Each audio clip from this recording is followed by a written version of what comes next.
नमस्कार दोस्तों, हमारे यूट्यूब चैनल एग्जाम लर्नर में आपका स्वागत है। दोस्तों, आज के इस वीडियो में हम लोग उत्तर प्रदेश लोक सेवा आयोग द्वारा आयोजित एलटी ग्रेड एग्जाम 2018 का इतिहास विषय का सॉल्व पेपर देखेंगे।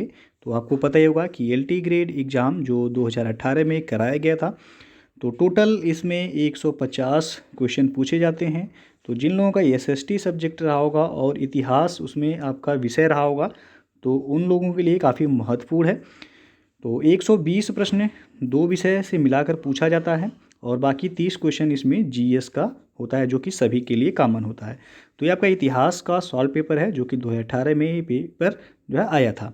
तो वीडियो को लाइक शेयर कर दीजिएगा। चैनल पर पहली बार आए हैं तो चैनल को सब्सक्राइब कर लीजिएगा, साथ में बेल आइकन को प्रेस कर लीजिएगा, जिससे आने वाले अगले वीडियो का नोटिफिकेशन आपको पहले मिलता रहे। तो आइए शुरू करते हैं।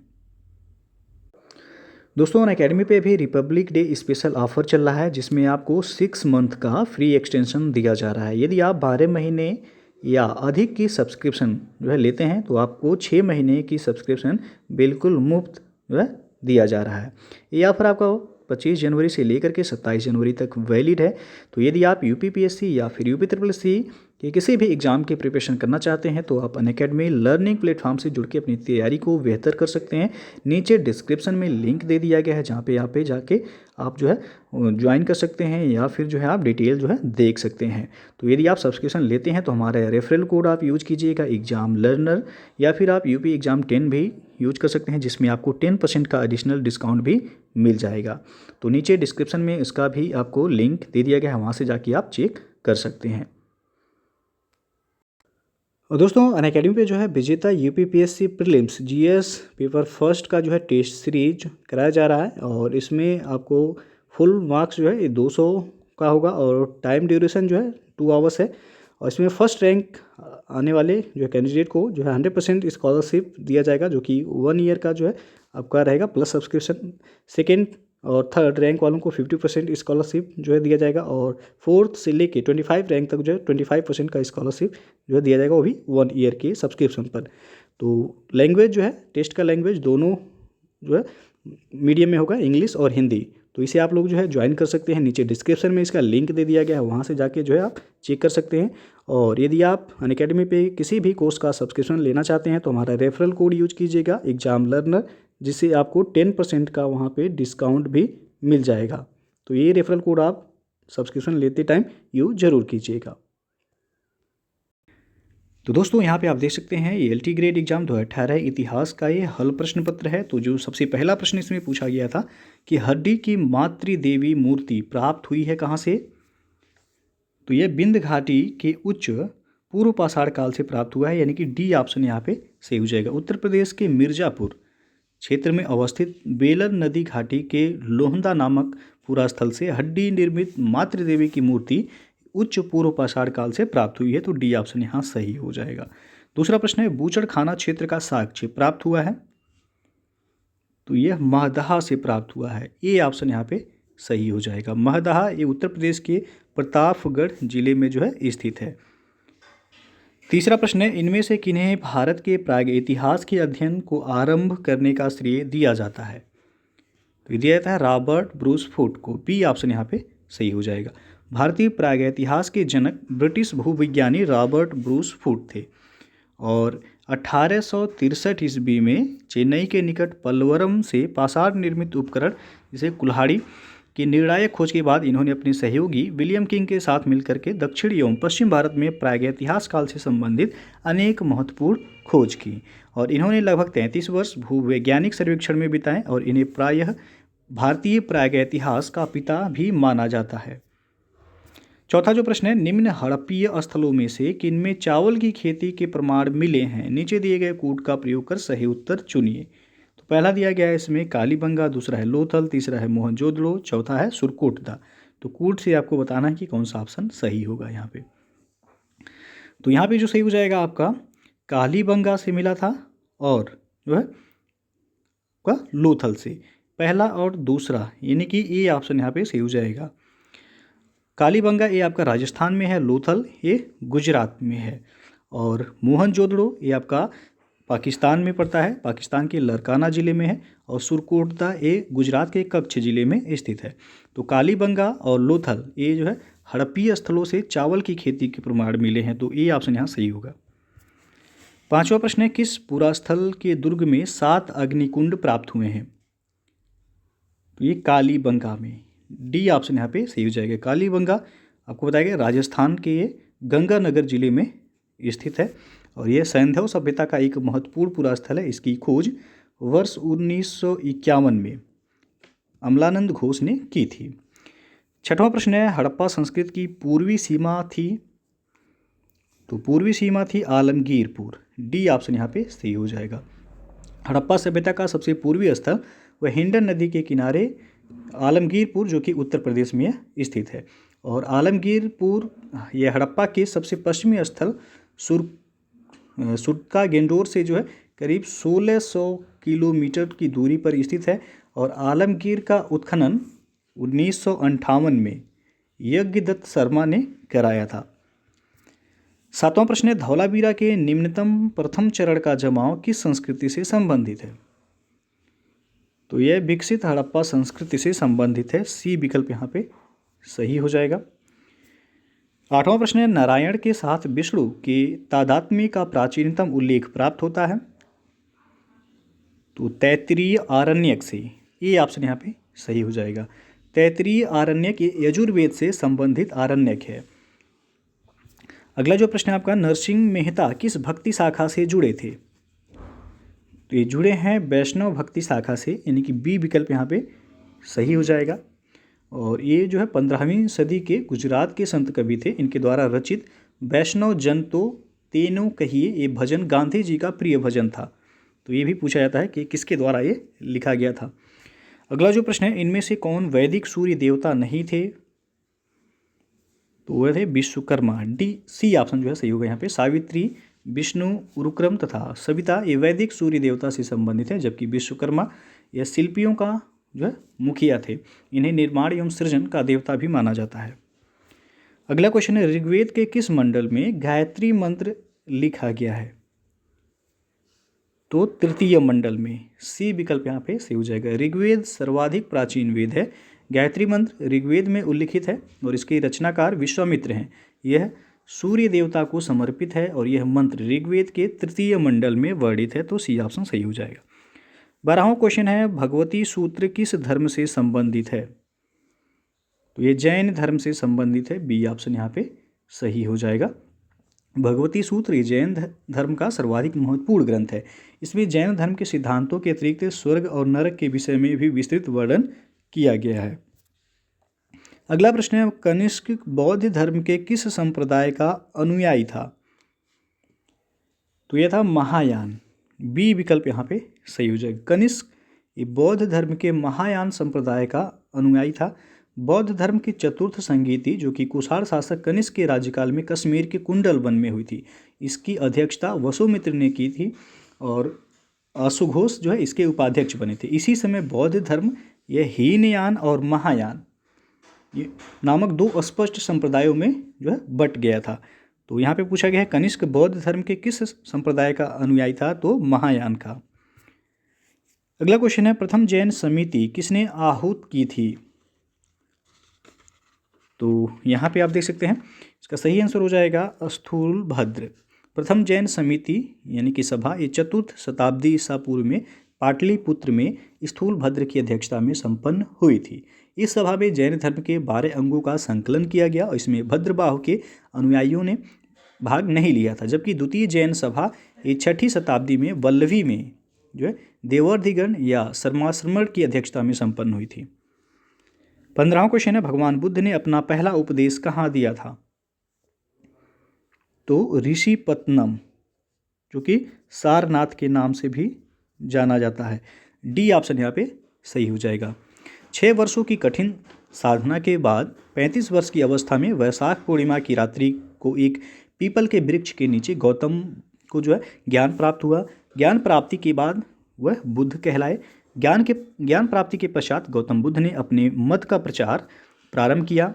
अरुवेला से वे सबसे पहले ऋषिपत्तन जो कि वर्तमान में सारनाथ के नाम से जाना जाता है यहाँ आए और यहाँ इन्होंने जो है 5 ब्राह्मण सन्यासियों को पहला उपदेश दिया था और इस प्रथम उपदेश को ही धर्म चक्र प्रवर्तन कहा जाता है। तो ये नाम याद रखिएगा आप लोग, ऋषि पत्तन या सारनाथ। अगला जो प्रश्न है, सीरिया का राजदूत डायमेकस किस मौर्य शासक के दरबार में आया था? यहाँ पे बी ऑप्शन सही होगा, बिंदुसार। डायनोसियस नामक राजदूत को मिस्र के शासक टालमी फिलाडेल्फस द्वितीय ने बिंदुसार के दरबार में भेजा था, और बिंदुसार के समय में सीरिया के शासक एंटियोकस प्रथम ने डाईमेकस नामक राजदूत को भेजा था। तो बी ऑप्शन सही हो जाएगा। 17वां क्वेश्चन है, मेगास्थनीज के लेखन में उल्लिखित एग्रोनोमोई कौन थे? तो ये जिले के अधिकारी थे। सी विकल्प यहाँ पे सही हो जाएगा। और मेगास्थनीज पूछा जाता है कि मेगास्थनीज के पुस्तक का नाम क्या है? तो इंडिका, याद रखिएगा। अगला क्वेश्चन देखते हैं, गुप्त संवत 61 का मथुरा स्तंभ लेख संबंधित है? तो ये संबंधित है आपका चंद्रगुप्त द्वितीय से, यानी कि बी ऑप्शन यहाँ पे सही हो जाएगा।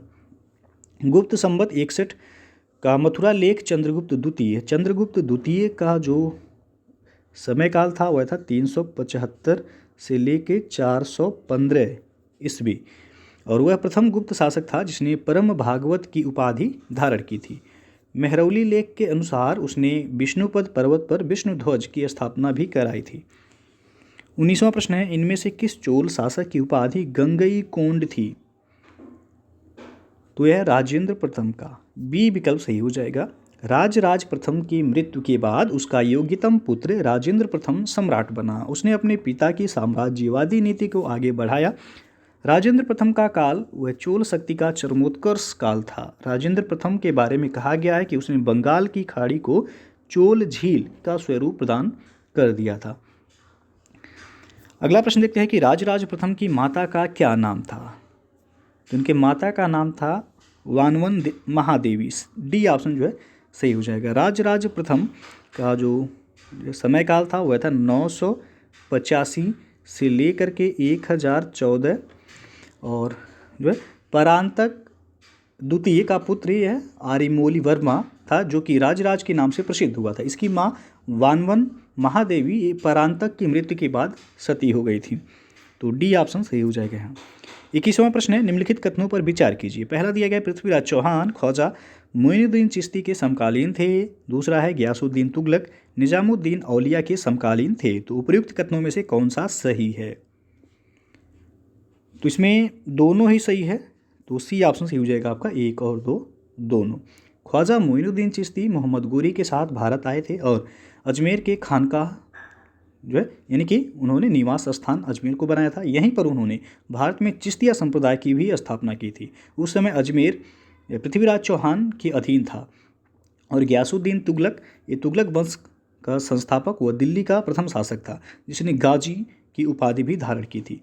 वह निजामुद्दीन औलिया से वैर रखता था तथा उन्हें दिल्ली छोड़ने का आदेश दिया था एवं एक धमकी भरा पत्र भी भिजवाया था, जिसके उत्तर में औलिया ने कहा था कि हुनूज दिल्ली दूरस्त, अर्थात दिल्ली अभी दूर है। तो ये भी क्वेश्चन पूछा जाता है कि किसने कहा था? तो निजामुद्दीन औलिया ने कहा था कि दिल्ली अभी दूर है। अगला जो प्रश्न है, द्वितीय राजतरंगिणी के रचनाकार थे? तो इसके रचनाकार थे जोनराज। ये ऑप्शन सही हो जाएगा यहाँ पे। जोनराज ये 15वीं सदी के एक कश्मीरी इतिहासकार और संस्कृति कवि थे। उन्होंने द्वितीय राजतरंगिणी नामक इतिहास ग्रंथ की रचना की थी, जबकि कलहड़ जो है ये राजतरंगिणी के लेखक थे। इनके समकालीन कश्मीर का शासक जो था वह था जय सिंह। तो द्वितीय राजतरंगिणी पूछा गया है, इसके रचनाकार तो जोनराज हो जाएंगे। अगला जो प्रश्न आपका, निम्नलिखित शासकों के शासनकाल को कालक्रम में व्यवस्थित कीजिए और नीचे दिए गए कूट का प्रयोग कर सही उत्तर का चयन कीजिए। पहला है मोहम्मद बिन कासिम, दूसरा है महमूद गजनवी, तीसरा है तैमूर, चौथा है चंगेज खान। तो यहाँ पे जो है आपका बी ऑप्शन सही हो जाएगा, 1 2 4 3। भारत पर पहला मुस्लिम आक्रमण जो हुआ था वह 712 ईस्वी में मोहम्मद बिन कासिम ने किया था, और 1000 ईस्वी से लेकर के 1027 ईस्वी के मध्य महमूद गजनवी ने भारत पर 17 बार आक्रमण किए थे, और चंगेज खान ने चंगेज खान एक मंगोल शासक था। वह ख्वारिज्म के शासक जलालुद्दीन मंगबरनी का पीछा करते हुए 1221 ईस्वी में सिंधु तट पर पहुंचा और तैमूर लंग जो है ये 1398 ईस्वी में भारत पर आक्रमण किया। उस समय दिल्ली का सुल्तान नसीरुद्दीन महमूद था। तो क्रम से यदि देखा जाए तो आपका बी ऑप्शन सही होगा, 1 2 4 3। अगला प्रश्न आपका, कुब्बत उल इस्लाम मस्जिद का निर्माण किसने कराया था? तो कुतुबुद्दीन ऐबक ने कराया था। सी ऑप्शन यहाँ पे सही हो जाएगा। कुतुबुद्दीन ऐबक ने दिल्ली में कुतुब मीनार के समीप ही कुब्बत उल इस्लाम मस्जिद का निर्माण करवाया था।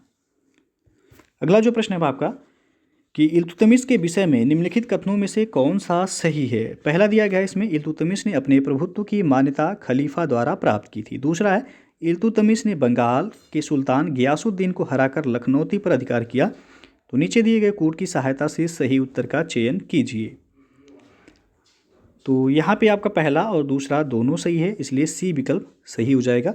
इल्तुतमिश ऐबक का दास था। वह प्रथम इलवारी तुर्क शासक और दिल्ली का पहला सुल्तान था जिसने सुल्तान के पद की स्वीकृति गौर के किसी शासक से नहीं बल्कि 1229 ईस्वी में बगदाद के खलीफा अल मुंतसिर बिल्लाह से प्राप्त की थी और 1226 ईस्वी में बंगाल के सुल्तान गियासुद्दीन को हराकर लखनौती पर अधिकार कर लिया और 1226 ईस्वी में ही बंगाल दिल्ली सल्तनत का एक एकता यानी कि सूबा बन गया।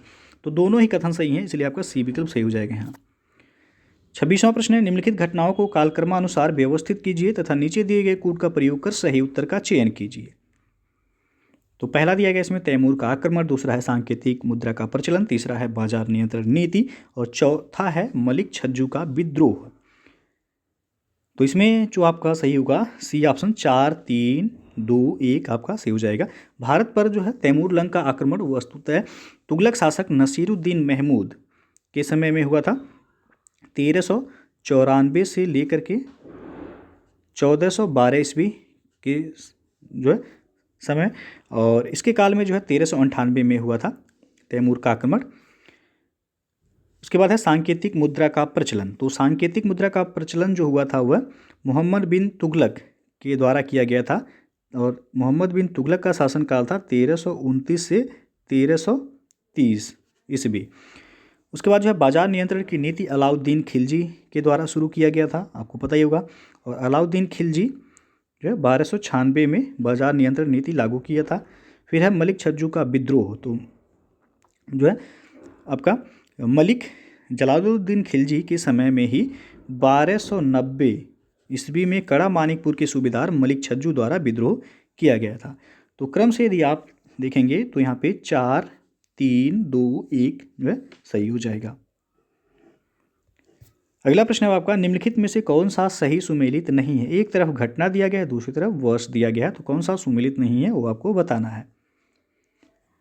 तो पहला जो दिया गया सुल्तान जलालुद्दीन खिलजी की हत्या 1296 में हुई थी, बिल्कुल सही है। खिज्र खां ने दिल्ली का सिंहासन ग्रहण किया था 1414 ईस्वी में, ये भी सही है। सिकंदर लोदी ने एक नए नगर आगरा की स्थापना 1504 ईस्वी में की थी, ये भी सही है। क्वेश्चन पूछा गया कि आगरा शहर की स्थापना किसके द्वारा किया गया था? सिकंदर लोदी के द्वारा। कब किया गया था? तो 1504 ईस्वी में किया गया था। बाकी चौथा जो दिया गया आपका, आप देख सकते हैं कन्नौज का युद्ध 1530 में दिया गया, जो कि गलत है। कन्नौज का युद्ध हुआ था 1540 ईस्वी में। तो डी ऑप्शन आपका यहाँ पे सही हो जाएगा। अगला प्रश्न है, अलाउद्दीन खिलजी के आक्रमण के समय देवगिरी का यादव शासक कौन था? तो वह था रामचंद्र। डी ऑप्शन यहाँ पे सही हो जाएगा। अलाउद्दीन खिलजी का दक्षिण भारत पर पहली बार 1296 ईस्वी में आक्रमण हुआ था। उसने यह आक्रमण जलालुद्दीन खिलजी के शासनकाल में देवगिरी के तत्कालीन शासक रामचंद्र देव पर किया था और इस युद्ध में रामचंद्र देव पराजित हुआ था और प्रत्येक वर्ष जो है एलिचपुर की आय दिल्ली भेजने का वादा भी किया था। इस युद्ध में अलाउद्दीन ने लूट से अत्यधिक धन वह प्राप्त किया था। 29वां प्रश्न है, विजयनगर साम्राज्य के शासक कृष्णदेव राय ने संरक्षण दिया था? तो वल्लभाचार्य को संरक्षण दिया था। ये ऑप्शन यहाँ पे सही हो जाएगा। कृष्णदेव राय का यदि शासनकाल देखा जाए तो 1509 ईस्वी से लेकर के 1529 ईस्वी था और तत्कालीन दक्षिण भारत का सबसे शक्तिशाली राजा था कृष्णदेव राय। और इस कृष्णदेव राय को ही आंध्र भोज भी कहा जाता है, तो ये याद रखिएगा। अगला प्रश्न है, श्री संप्रदाय किस धर्म से संबंधित है? तो यह वैष्णव धर्म से संबंधित है, बी ऑप्शन यहाँ पे सही हो जाएगा। शेख सलीम चिश्ती की दरगाह कहाँ पर स्थित है? तो यह फतेहपुर सीकरी में है, डी ऑप्शन यहाँ पे सही हो जाएगा।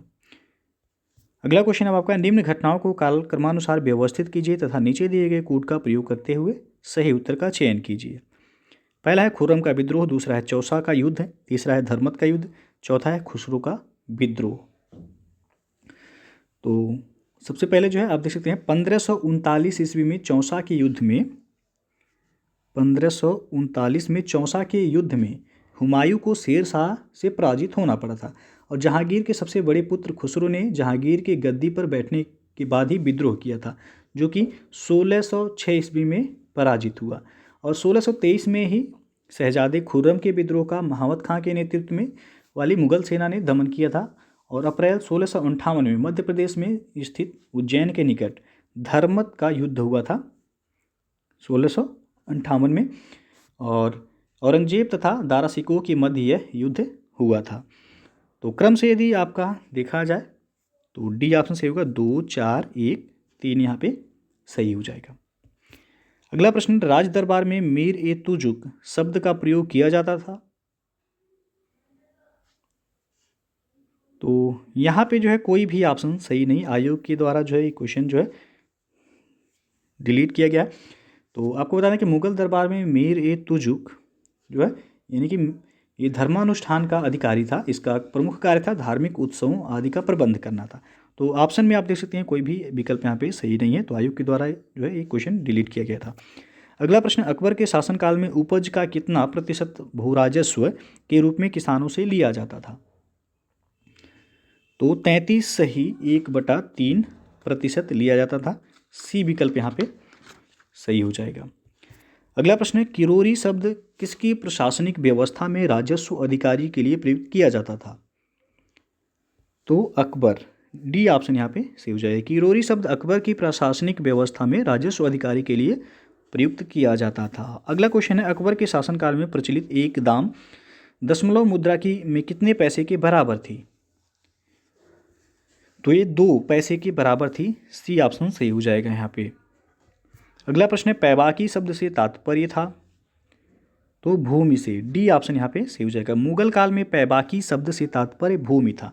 मुगल शासनकाल में भूमि कर के आधार पर भूमि का विभाजन जो है मुख्यतः दो भागों में किया गया था, एक तो खालसा जागीर, दूसरा पैबाकी।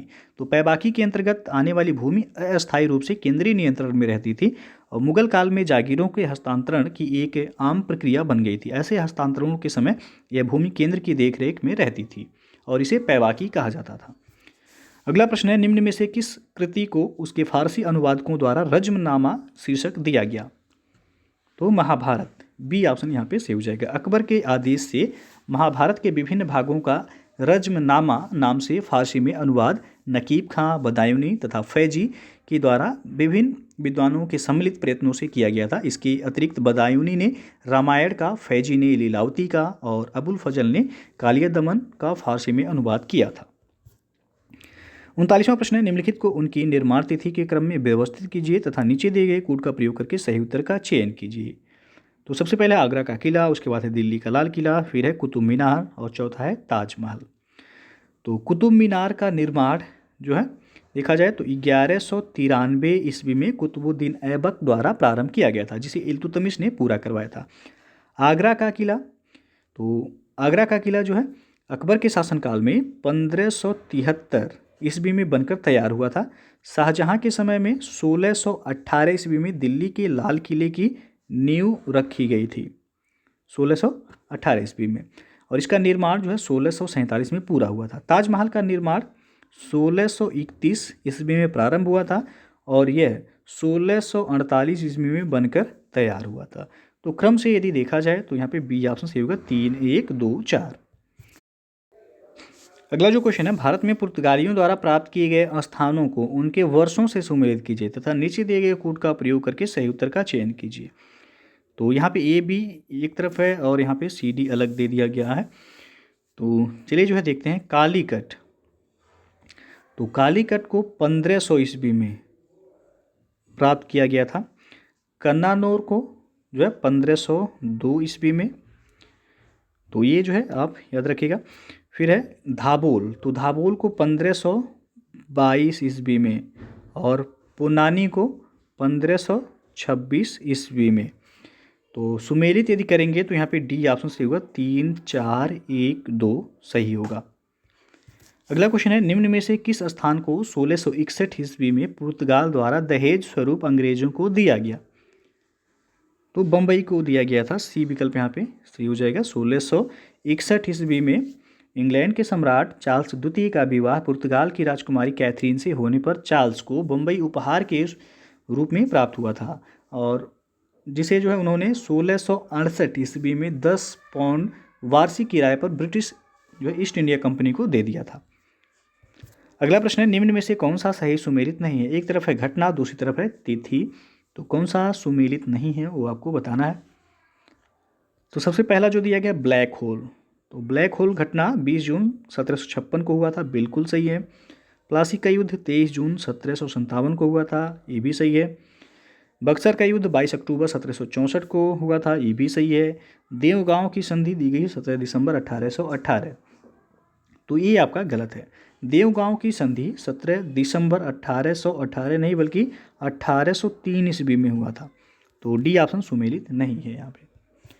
अगला प्रश्न देखते हैं, कौन सा मैसूर युद्ध मंगलौर की संधि के साथ समाप्त हुआ? तो वह था द्वितीय जो है आंग्ल मैसूर युद्ध, डी ऑप्शन यहाँ पे सही हो जाएगा। द्वितीय आंग्ल मैसूर युद्ध ये आपका 1780 से 1784 ईस्वी की यह समाप्ति जो है मंगलौर की संधि जो कि 1784 में हुआ था, इसके साथ हुई थी, जिसके आधार पर दोनों पक्षों ने एक दूसरे के भूभाग वापस कर दिए थे। इस दौरान गवर्नर जनरल वह वारेन हेस्टिंग्स था,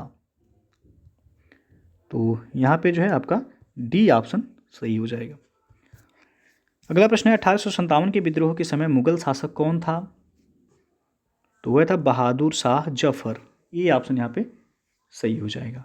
और 1857 की क्रांति का जो शुरुआत हुआ था वह 10 मई को मेरठ से इसकी शुरुआत हुई थी। अगला जो प्रश्न है, बिहार में 1857 की विद्रोह के नायक थे, तो वह थे कुंवर सिंह, डी ऑप्शन यहाँ पे सही हो जाएगा। अगला क्वेश्चन है, दक्षिणेश्वर संबंधित है, तो यह रामकृष्ण परमहंस से संबंधित है, सी विकल्प सही हो जाएगा यहाँ पे। और रामकृष्ण परमहंस के जो बचपन का नाम था वह था गदाधर, गदाधर इनके बचपन का नाम था, और ये एक जो है महान विचारक थे जिनके विचारों को उनके शिष्य स्वामी विवेकानंद ने पूरी दुनिया में फैलाया। अगला जो प्रश्न है, इनमें से कौन देवबंद स्कूल से नहीं जुड़े थे? तो यहाँ पे ये ऑप्शन सही होगा, शाह अब्दुल अजीज। देवबंद स्कूल ये उलेमाओं ने जो प्राचीन मुस्लिम विद्या के अग्रणी थे ये आंदोलन चलाया। यह एक पुनर्जागरण आंदोलन था जिसके दो मुख्य उद्देश्य थे। पहला था मुसलमानों में कुरान तथा हदीस की शिक्षा की शुद्ध शिक्षा का प्रसार करना, और दूसरा विदेशी शासकों के विरुद्ध जिहाद की भावना को जीवित रखना। अगला जो प्रश्न है, हिंदू विधवा पुनर्विवाह अधिनियम पारित हुआ था? तो पारित हुआ 26 जुलाई 1856 को, सी विकल्प यहाँ पे सही हो जाएगा। अगला क्वेश्चन है, सूची 1 को सूची 2 के साथ मिलान करना है और कोड के माध्यम से बताना है कि कौन सा विकल्प सही होगा। यहाँ सबसे पहला 1854 ईस्वी, तो 1854 ईस्वी में शिक्षा पर चार्ल्स वुड का डिस्पैच, तो यहाँ पे ये क्या हो जाएगा पहला। फिर 1882 ईस्वी, तो हंटर शिक्षा आयोग का गठन किया गया था 1882 में, बी का हो जाएगा यहाँ पे तीसरा। 1904 ईस्वी में भारतीय विश्वविद्यालय अधिनियम पारित हुआ था, तो यहाँ पे सी का हो जाएगा चौथा।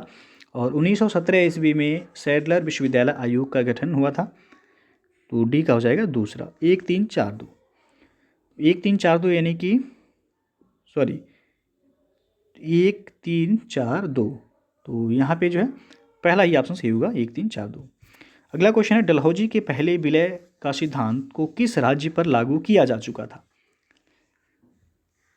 तो यहाँ पे डी ऑप्शन सही होगा उपयुक्त सभी। लॉर्ड डलहौजी ने रियासतों के उत्थान के लिए व्यक्तिगत का सिद्धांत यानी कि डॉक्ट्रिन ऑफ लैप्स लागू किया था। यह एक शिथिलता नीति थी जिसे डलहौजी द्वारा पूरी तरह से तैयार किया गया था, जो कि 1848 से लेकर के ईस्वी के मध्य भारत में ईस्ट इंडिया कंपनी की गवर्नर जनरल थे, जबकि डलहौजी से पहले ईस्ट इंडिया कंपनी के निदेशकों के न्यायालय ने 1834 ईस्वी के शुरुआत में ही इसका उल्लेख किया था। और इस नीति के अनुसार कंपनी ने 1839 में मांडवी, 1840 में कोलाबा, जालौर और 1842 ईस्वी में सूरत में कब्जा कर लिया था। तो यहाँ पे डी ऑप्शन सही हो जाएगा, उपयुक्त सभी। अगला जो प्रश्न है आपका कि इनमें से किसने भारत में बैपटिस्ट मिशनरियों की गतिविधियों को विनाशक माना? तो वेलेजली ने माना था। सी विकल्प सही हो जाएगा यहाँ पे। अगला प्रश्न है लंदन में ईस्ट इंडिया एसोसिएशन की स्थापना की थी? तो दादा भाई नौरोजी ने किया था। सी विकल्प यहाँ पे सही हो जाएगा। ईस्ट इंडिया एसोसिएशन की स्थापना 1866 ईस्वी में लंदन में दादा भाई नौरोजी द्वारा किया गया था, जबकि इंडियन एसोसिएशन की स्थापना 1876 ईस्वी में सुरेंद्र नाथ बनर्जी एवं आनंद मोहन बोस द्वारा कलकत्ता में किया गया था। अगला प्रश्न महात्मा गांधी के संबंध में निम्नलिखित कथनों में से कौन सा सही है? पहला दिया गया 1920 ईस्वी में उन्होंने असहयोग आंदोलन आरंभ किया। दूसरा है उन्होंने ग्राम उद्योग संघ प्रारंभ किया था। नीचे दिए गए कोड की सहायता से सही उत्तर का चयन कीजिए। तो दोनों ही यहाँ पे सही है, इसलिए सी ऑप्शन सही हो जाएगा। 1 और 2 दोनों सही है। अगला क्वेश्चन है भारतीय राष्ट्रीय कांग्रेस के उदारवादी युग में भारतीय ग्लैडस्टोन की उपाधि दी गई थी? तो दिया गया था दादा भाई नौरोजी को। बी विकल्प यहाँ पे सही हो जाएगा। अगला प्रश्न है सुभाष चंद्र बोस ने सिंगापुर में स्वाधीन भारत की सरकार गठित की थी? तो गठित किया गया था 21 अक्टूबर 1943 को। और नेक्स्ट क्वेश्चन है आपका अलीगढ़ आंदोलन से निम्नलिखित में से कौन संबंधित नहीं था? यहाँ पे सी ऑप्शन सही होगा, मौलाना अबुल कलाम आज़ाद। मौलाना अबुल कलाम आज़ाद अलीगढ़ आंदोलन से संबंधित नहीं थे। अलीगढ़ आंदोलन सर सैयद अहमद खान के नेतृत्व में प्रारंभ किया गया था। इसमें अल्ताफ़ हुसैन हाली, नज़ीर अहमद चिराग अली ने जो है सक्रिय रूप से सहभागिता की थी। इसमें मौलाना अबुल कलाम आज़ाद नहीं थे। अगला जो प्रश्न है 1947 में भारत विभाजन के बाद किसे संयुक्त रक्षा समिति, जिसे सैनिक कर्मचारियों, हथियारों व युद्ध सामग्रियों के विभाजन की जिम्मेदारी सौंपी गई थी, का सर्वोच्च सेनापति बनाया गया था? तो ये बनाया गया था आचिनलेक को। डी विकल्प यहाँ पे सही हो जाएगा। 1947 में भारत विभाजन के बाद आचिनलेक को संयुक्त रक्षा समिति, जिसे सैनिक कर्मचारियों, हथियारों व युद्ध सामग्रियों के विभाजन की जिम्मेदारी सौंपी गई थी, इसका जो है सर्वोच्च सेनापति बनाया गया था। अगला प्रश्न है भारत की जनगणना 1891 में जनगणना आयुक्त कौन थे? तो यहाँ पे बी ऑप्शन से हो जाएगा वेंस। 1891 में जनगणना आयुक्त जेरवायस एथिलेस्टेन वेंस इनका पूरा नाम था। तो यहाँ पे बी ऑप्शन सही हो जाएगा। और भारत में जनगणना की शुरुआत जो है सबसे पहले 1872 ईस्वी में हुई थी लॉर्ड मेयो के कार्यकाल में। और नियमित जनगणना यदि देखा जाए तो 1881 में लॉर्ड रिपन के कार्यकाल में शुरू हुआ था। लेकिन यहाँ पे पूछा गया 1891 में जनगणना आयुक्त कौन थे? तो वह वेंस थे।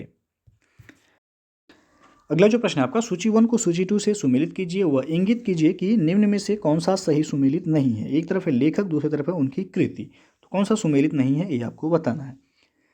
तो बाल गंगाधर तिलक की पुस्तक का नाम है गीता रहस्य, बिल्कुल सही है।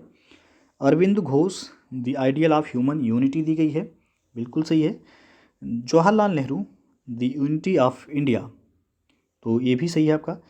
और डी ऑप्शन दिया गया यहाँ पे ESC बोस यानी कि सुभाष चंद्र बोस, तो यहाँ पे द स्प्रिंगिंग टाइगर, तो ये आपका जो है सुमेलित नहीं है। द स्प्रिंगिंग टाइगर के लेखक हैं कर्नल ह्यूटोए इसके लेखक थे। तो डी ऑप्शन यहाँ पे सुमेलित नहीं है आपका। अगला जो प्रश्न है आपका निम्न घटनाओं पर विचार कीजिए तथा उन्हें कालक्रमानुसार व्यवस्थित कीजिए और नीचे दिए गए कोड का प्रयोग करके सही उत्तर का चयन कीजिए। पहला है श्रीरंगपट्टनम की संधि, दूसरा है सूरत की संधि, तीसरा है सालबाई की संधि, चौथा है वसई यानी कि वेसिन की संधि।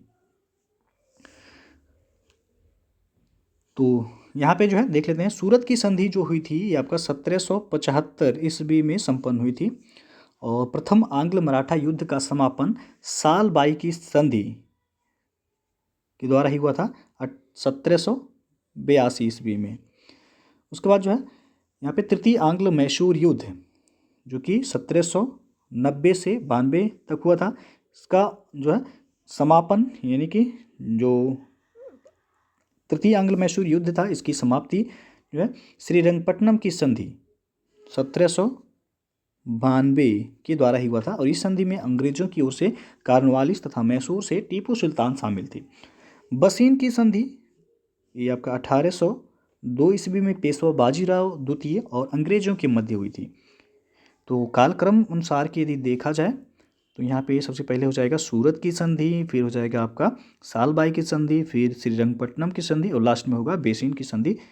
तो बी ऑप्शन यहाँ पे सही होगा, 2, 3, 1, 4। तो दोस्तों ये था आपका उत्तर प्रदेश लोक सेवा आयोग द्वारा आयोजित ELT ग्रेड एग्जाम 2018 का इतिहास का सॉल्व पेपर। तो वीडियो यदि अच्छा लगा हो लाइक शेयर कर दीजिएगा, चैनल को सब्सक्राइब नहीं किए हैं तो चैनल को सब्सक्राइब कर लीजिएगा, साथ में बेल आइकन को प्रेस कर लीजिएगा जिससे आने वाले अगले वीडियो का नोटिफिकेशन आपको पहले मिलता रहे। तो वीडियो को पूरा देखने के लिए बहुत बहुत धन्यवाद।